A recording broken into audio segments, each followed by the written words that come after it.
Bihar police की तैयारी करने वाले सभी युवाओं को मेरे प्रणाम। दोस्तों, बिहार पुलिस के एग्जाम के लिए बहुत ज़्यादा समय नहीं बचा है। आप जितना भी समय बचा है उस समय को बहुत अच्छे तरीके से यूटिलाइज कर रहे होंगे, आई होप। और आप तैयारी के साथ साथ, पढ़ाई के साथ साथ बहुत सारी ऐसी चीज़ें होती हैं जिसमें आपको सिलेक्ट कराने में सहायता करती हैं। पढ़ाई तो सभी लोग करते हैं भाई, मेहनत सभी लोग कर रहे हैं, जो पढ़ रहे हैं सभी चाहते हैं कि मैं सिलेक्ट हो जाऊं, सभी अच्छे से पढ़ते भी हैं। लेकिन पढ़ाई के साथ साथ कुछ चीज़ें होती हैं जो आपको उसमें ऐड ऑन करनी पड़ती हैं। वो चीज़ें आपकी जो प्रिपरेशन है उसको बूस्ट करती हैं, आपके कॉन्फिडेंस को बूस्ट करती हैं। तो वो सारी चीज़ें क्या है, वो 4-5 चीज़ें हैं। अगर आप वो 4-5 चीज़ें अपना लेते हैं तो यकीन मानिए कि आपका सिलेक्शन कोई रोक नहीं पाएगा। अगर आप वो 4-5 चीज़ ऐड ऑन कर लेते हैं अपनी स्टडी में, तो मैं एक एक करके आप सब लोगों को वो सारी चीज़ें बताऊंगा। अगर आप उसको फॉलो करते हैं तो वेल एंड गुड है, अगर नहीं करते हैं तो करना शुरू कर दीजिए, क्योंकि बहुत समय नहीं आपके पास है। सबसे पहली चीज मैं आपको बता दूं, सबसे पहली चीज है रिवीजन। देखिए, पढ़ते सभी हैं लेकिन रिवीजन करने बहुत कठिन काम मानते हैं जो एस्पिरेंट्स हैं रिवीजन करने को, लेकिन ये बहुत कठिन काम होता नहीं है। जैसे अभी आपने कोई टॉपिक पढ़ा, सपोज करो मैथ का कोई टॉपिक पढ़ा या हिस्ट्री का कोई टॉपिक पढ़ा, और आप उसका पढ़ने के तुरंत बाद एक बार रिवीजन कर लें, एक बार उसको सरसरी निगाहों से देख लें, तो आपका जो अंदर है वो बैठ जाएगा वो चीजें। और नेक्स्ट टाइम जब आप दूसरा टॉपिक पढ़ें उसी सब्जेक्ट का, उससे पहले वाला टॉपिक को रिवाइज कर लो।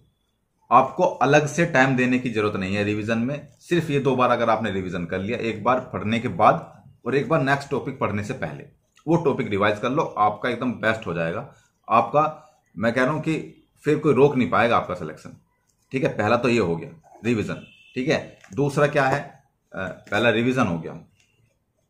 दूसरे पे है प्रैक्टिस सेट। प्रैक्टिस आपके लिए बहुत इंपॉर्टेंट है। देखिए, अगर आप प्रैक्टिस नहीं करेंगे तो आप कंफ्यूजन हो जाएगा आपको एग्जाम में बैठने पर। प्रैक्टिस आपको बताएगा कि कौन सा ऑप्शन सही। जैसे हम एग्जाम में बैठते हैं और हमारे 4 ऑप्शन हमें सही लगते हैं कि ये ऑप्शन भी सही हो सकता है, ये भी हो सकता है। कौन सिलेक्ट करके देगा, वो होता है प्रैक्टिस। जो बंदा होता है ना, जो सीधा टिक कर देता है कि हाँ कॉन्फिडेंट हूं मैं, यही सही है, वो होता है प्रैक्टिस का कमाल। अगर आप प्रैक्टिस करते हैं ना, प्रैक्टिस सेट डेली लगाइए। अब अगर आप डेली नहीं लगा सकते, हफ्ते में 3 दिन तो प्रैक्टिस लगाइए, और उस सेट को इस तरीके से लगाइए कि आप एग्जाम में बैठे हैं और एग्जाम ही दे रहे हैं। उस तरीके से आप अपने प्रैक्टिस सेट को लगाइए। तो दूसरे में प्रैक्टिस सेट। और अगर आपको नहीं पता है कि प्रैक्टिस सेट कहां से खरीदें, तो आप इस दोस्तों, आज हम बात करते हैं चक्षु प्रकाशन की बिहार पुलिस के लिए बेस्ट प्रैक्टिस सेट के बारे में। देखिए, बिहार पुलिस के मैं आपको दिखा दूं कि इसमें 5 सॉल्व पेपर्स हैं और 2450 लगभग क्वेश्चंस भी दिए गए हैं और 20 प्रैक्टिस सेट भी दिए गए हैं, जो कि इनफ होते हैं आपके प्रैक्टिस करने के लिए। अगर आप हफ्ते में 1 या 2 प्रैक्टिस सेट भी करते हैं तो भी इनफ होता है आप सब लोगों के लिए। ये मैं आपको दिखा दूं। और इसमें चक्षु प्रकाशन की सबसे खास बात यह है कि इसके जो प्रैक्टिस सेट हैं वो बहुत अच्छे तरीके से बनाए गए हैं बिहार पुलिस कांस्टेबल के लिए। ये आप देख सकते हैं सारे प्रैक्टिस सेट। और अगर आप चाहते हैं कि आपकी तैयारी और बेहतरीन हो तो आप इसके प्रैक्टिस सेट लगा सकते हैं। ये आपके लिए बहुत बेनिफिशियल रहेगा। तीसरी अगर हम बात करें तो तीसरा है आपका लिमिटेड सोर्स। देखिए, आप बहुत ज़्यादा सोर्स मत रखिए अपने। ऐसा मत करिएगा कि आपने ये बुक भी ले ली, वो बुक भी ले ली, आपने ये नोट्स भी ले ली, ये पीडीएफ भी पढ़ ली, ऑफलाइन नोट्स भी ले लिए। ये सब वेस्ट चला जाएगा, आपका मेहनत और टाइम दोनों वेस्ट जाएंगे। उससे अच्छा है कि आप अपने सोर्स लिमिटेड रखिए। एक ही बुक को 10 बार पढ़िए, 10 बुक को एक बार मत पढ़िए। और अगर आप इस समय में बार बार किसी बुक को बदल कर पढ़ रहे हैं, कभी इस बुक को कभी उस बुक को, तो यकीन माने कि आपके माइंड के अंदर खिचड़ी बन जाएगी। आप नहीं उसको कंसंट्रेट कर पाएंगे एक ही बुक पर। एक बुक पर कंसंट्रेट करिए, उस पर विश्वास रखिए और उसको बार बार रिवाइज करिए, बार बार रिवाइज करिए। एक ही नोट्स ले लीजिए या एक ही पीडीएफ ले लीजिए या एक ही बुक ले लीजिए, जैसी आपकी इच्छा हो वो ले लीजिए, लेकिन उस पर विश्वास करके उस पर चलते रहिए। नेक्स्ट है कि अपने जो मन है, आपका जो मन है, उसको भटकाव से दूर रखिए, डिस्ट्रैक्शन से दूर रखिए। आप अपना फोकस पूरा स्टडी पर लगाइए। जब तक आप अपना पूरा फोकस स्टडी पर नहीं लगा लेते हैं, आपका सिलेक्शन तो भूल ही जाओ भाई। क्योंकि बिना फोकस के आप स्टडी अगर करते हैं तो सिर्फ आप टाइम वेस्ट कर रहे हैं, अपनी मेहनत वेस्ट कर रहे हैं और कुछ नहीं। अपना पूरा फोकस स्टडी पर लगाओ। अभी आपके अंदर ना इतनी एनर्जी है, जिस एज में अभी आप हो उसमें इतनी एनर्जी आपके अंदर है कि अगर आपने बिल्कुल एक ही डायरेक्शन में वो एनर्जी लगा दी तो आप टॉप कर जाएंगे। आप टॉप करने की काबिलियत रखते हैं, चाहे वो कोई भी फील्ड हो। अगर आपने पूरी एनर्जी किसी खेल में, स्पोर्ट्स में लगा दी तो आप उस स्पोर्ट्स में टॉप कर जाएंगे।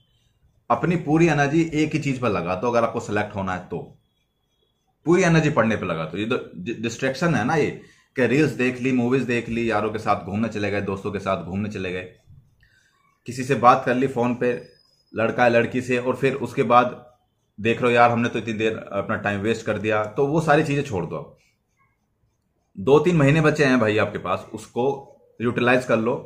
एक कमरे के अंदर बंद हो जाओ, सिर्फ पढ़ाई के अलावा कुछ सोचो ही मत। उसके बाद खूब करना है, खूब मौज मस्ती करना, ठीक है। आप जब देखोगे ना कि मेरी पढ़ाई बहुत अच्छी चल रही है, तो आपके अंदर से खुद से कॉन्फिडेंस आएगा और आप खुद अपने आप से कहो कि हाँ मैं एग्जाम बेट कर सकता हूं या कर सकती हूं।